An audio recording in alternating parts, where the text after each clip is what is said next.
वो इसी बात से परेशान थे कि वो राजकुमारी है। एक दिन उसने अपने पिता से नाराजगी के चलते खाना नहीं खाया। अरे क्या बात है बिटिया, हमसे क्यों नाराज है? क्योंकि आप राजा हैं। तो इसमें नाराज होने की क्या बात है? हमारा परिवार है राजा महाराजाओं का। बस यही मेरी नाराजगी की वजह है। अरे साफ साफ बताओ ना बिटिया, क्या बात है? बात यह है कि आप राजा हैं, मैं आपकी बेटी हूँ और मैं राजकुमारी हूँ। हाँ तो ये तो अच्छी बात है ना। ये शानो शौकत, हर समय आसपास सिपाही। ये अच्छी नहीं, बहुत बड़ी बात है। मुझे नहीं अच्छा लगता ये सब। मैं कुछ नहीं कर सकती अपनी मर्जी से। जहाँ भी जाओ आपके सिपाही मेरे पीछे आ जाते हैं। मेरी कोई सहेली भी नहीं है। सारा दिन बस राजमहल के एक कमरे से दूसरे कमरे में टहलते रहो। ये सब सुनकर मान सिंह हंसने लगे। अरे ये सब तो तुम्हारी सुरक्षा के लिए ही है ना, ताकि कहीं कोई तुम्हें नुकसान ना पहुंचा दे। मुझे कोई क्यों नुकसान पहुंचाएगा पिताजी? आपका कोई दुश्मन भी नहीं है। आप अपनी प्रजा का इतना ध्यान रखते हैं। पर बिटिया, राजकुमारी का जीवन ऐसा ही होता है। हम राजा हैं तो राजा की तरह ही रहेंगे ना। मैं परेशान हो गई हूँ इस तरह रहने से। अब ऐसा कीजिए कि थोड़ी दिन मेरे आसपास से पहरा हटवा दीजिए। मुझे थोड़ा आराम से रहने दीजिए। मान सिंह को समझ नहीं आ रहा था कि वो क्या करे, पर बेटी की जिद के आगे वो झुक जाते हैं और 1-2 दिन के लिए नयनतारा के आसपास से पहरा हटवा देते हैं। नयनतारा को तो जैसे पंख ही लग जाते हैं। सारा दिन महल में यहाँ से वहाँ घूमना, कभी राजमहल के मैदान में दासियों के साथ मस्ती करना, कभी बावड़ी से स्वच्छंद पानी पीना। ये सब 1-2 दिन चलता है और फिर राजा के पास खबर आती है कि राजकुमारी ने आज फिर से खाना नहीं खाया। अरे अब क्या हो गया बिटिया? जो तुमने कहा वो हमने कर दिया। पहरा हटा तो दिया, अब क्या हुआ? पहरा तो हटा दिया, पर मैं हूँ तो अब भी महल के अंदर ही ना। पहले भी अंदर थी, अब भी अंदर ही हूँ। तो क्या चाहती हो बिटिया? मुझे बाहर जाना है, राज्य के लोगों से घुलना मिलना है, सहेलियाँ बनानी है। नहीं नहीं बिटिया, अब ये तो नहीं हो पाएगा। ऐसे कैसे होगा? नयनतारा मान सिंह की तरफ मुड़ती है। सब हो सकता है पिताजी, मैंने सब सोच लिया है। हमारे ही महल में एक दासी है जो पास के गांव में ही रहती है। मैं उनके घर उनकी बहन बनकर रहूंगी। किसी को कुछ पता नहीं चलेगा। अरे नहीं बिटिया, ऐसे कैसे हो सकता है? तुम एक छोटे घर में कैसे रह पाओगी? कुछ नहीं होगा पिताजी। मुझे वैसे भी ये बड़े-बड़े कमरे और सोना चांदी पहने रहना अच्छा नहीं लगता। थोड़े दिन सादा जीवन बिताना है। फिर वही होता है, मान सिंह अपनी बेटी के आगे हार मान लेते हैं और उसे दासी के साथ उसके घर रहने के लिए भेज देते हैं। नयनतारा को 1-2 दिन थोड़ी परेशानी तो होती है, पर उसे वहाँ रहना किसी कैद से आजादी जैसा लग रहा था। कुछ दिन में वो दासी के घर में कामकाज में हाथ भी बटाने लगती है। अरे आप मत कीजिए राजकुमारी जी, मुझे दंडित किया जाएगा। सुनो, मुझे राजकुमारी मत बोलो, यहाँ मैं तुम्हारी बहन हूँ। और हाँ, कोई दंडित नहीं करेगा। मैं अपनी मर्जी से तुम्हारे साथ आई हूँ और काम कर रही हूँ। तुम बस मुझे यहाँ आराम से रहने दो और वो करने दो जो तुम रोज करती हो। इतनी बात सुनकर दासी भी चुप हो जाती है।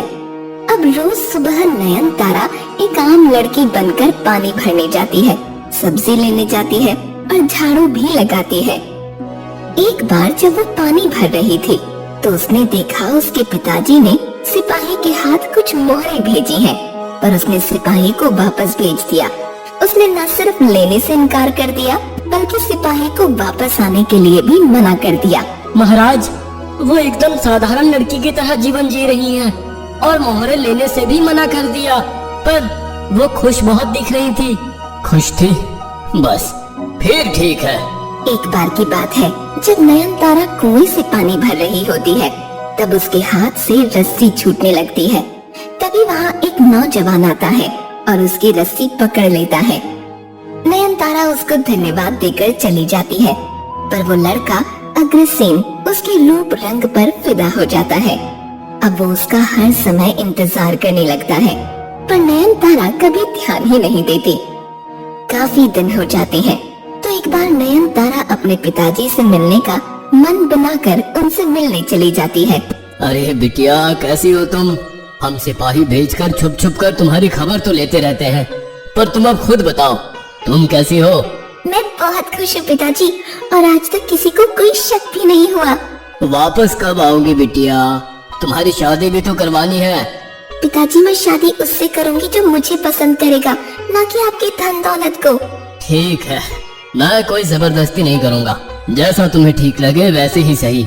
इधर जब अग्रसेन को नयनतारा दिखती नहीं तो वो दासी से पूछता है, वो तुम्हारी बहन नहीं दिख रही है आजकल, कहाँ है?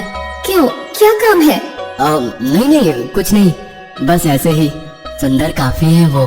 तुम किसी ख्वाब में मत रहना, वो तुमसे शादी कभी नहीं करेगी। क्यों, ऐसा क्या है? वो कल आ जाएगी, खुद ही पूछ लेना उससे। अगले दिन नयनतारा वापस आ जाती है। अग्रसेन उसे कुएं पर देखकर खुश हो जाता है।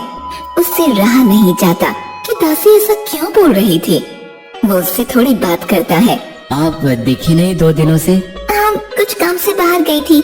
क्या काम? ये मैं आपको क्यों बताऊं? ठीक है, मत बताइए, हम तो दोस्त के नाते ऐसे ही पूछ रहे थे बस। इतना कहकर वो चला जाता है। नयनतारा को लगता है शायद उसे कुछ बुरा लग गया। कुछ दिन ऐसे ही चलता है। अग्रसेन वहाँ रोज आता, पर नयनतारा से बात नहीं करता। वो उसकी तरफ आकर्षित होने लगती है। धीरे धीरे दोनों की बातें चालू होती हैं और दोनों एक दूसरे की तरफ आकर्षित होने लगते हैं। हम शादी कब करेंगे? और तुम्हारे माँ पिताजी कहाँ हैं? मैंने तुम्हें हमेशा तुम्हारी बहन के साथ ही देखा है। हाँ अग्रसेन, मैं बताने ही वाली थी, शादी शायद ना हो पाए, मुश्किल है। ऐसा क्यों कह रही हो तुम? तुम तो देख ही रहे हो मैं कितनी गरीब हूँ, माँ पिताजी भी नहीं है, कोई मुझे क्यों अपनाएगा? पर मुझे तुम पसंद हो, मैंने तो कभी धन दौलत की बात की भी नहीं। वो दोनों बस ये सब बातें कोने में बैठकर कर रहे होते हैं कि तभी सिपाही उनको देख लेता है। वो वापस जाकर सारी बातें राजा को बताता है। अगले दिन राजा अपनी बेटी से मिलने आते हैं और उससे अग्रसेन के बारे में सब पूछते हैं। पिताजी मुझे वो बहुत पसंद है, पर वो भी गरीब घर का ही दिखता है, क्या आप उसे अपनाएंगे? मैंने आपका विचार जानने के लिए ही उसे अभी तक हाँ नहीं बोला है। अगर तुम्हें अपने लिए वो सही जीवन साथी लग रहा है तो फिर ठीक है, पर तुम ये जान लो, कुछ दिन तंगी में रहना अलग बात होती है और जिंदगी भर निभाना अलग बात होती है। उसे अभी ये भी नहीं पता है कि तुम राजकुमारी हो, तुम्हें ऐशो आराम में रहने की आदत रही है। वो तुम्हारी जरूरतों का पता नहीं कितना ख्याल रख पाएगा। सबसे पहले उसे सच्चाई बताओ। जी पिताजी, मैं आपकी बात समझ गई और मैं तैयार हूँ। नयनतारा की बात मानकर वो उसे अग्रसेन से शादी के लिए हाँ कह देती हैं और वापस राजमहल लौट आती हैं। इधर नयनतारा अग्रसेन को सब बताने के लिए मन बना लेती है और हिम्मत करके सब बता भी देती है। क्या राजकुमारी? तुमने पहले क्यों नहीं बताया? तुम्हारे प्रेम में जो पड़ गई थी, पर अगर तुम्हें मेरा राजकुमारी होना खल रहा है तो फिर इस बात को यही खत्म कर देती है। वो उदास होकर बोलती है।